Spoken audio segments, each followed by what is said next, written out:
അവൻ എന്തു ചെയ്തു എന്നൊരു ചോദ്യം ഓരോ ഭാഗത്തുനിന്നും വരുമ്പോൾ അവൻ്റെ മനസ്സ് വല്ലാണ്ട് തളർന്നു പോകും. ഈ മനസ്സ് തളരാതിരിക്കാൻ വേണ്ടിയിട്ടാണ് അവൻ ഇതുപോലെ ഈശ്വരഭക്തിയിലൂടെയും ക്ഷേത്രങ്ങളിലൂടെയൊക്കെ സഞ്ചരിച്ച് അവൻ്റെ മനസ്സ് അവൻ നേരെയാക്കാൻ സാധിക്കുന്നത്. ഈ കാര്യങ്ങൾ നമ്മളെല്ലാവർക്കും ബാധകമാണ്. നമ്മളെല്ലാവരും ഇത് അനുഭവിക്കപ്പെടേണ്ടതുമാണ്. കാരണം ജന്മങ്ങൾ അതിനുള്ളതാണ്.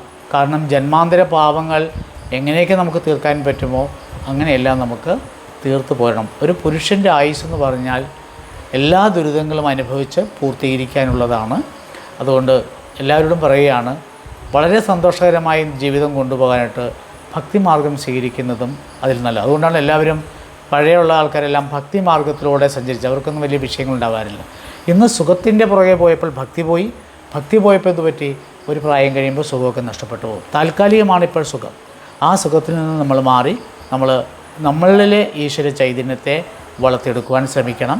അത് ഒരിക്കൽ കൂടി ഓർമ്മിച്ചുകൊണ്ട് നന്ദി, നമസ്കാരം.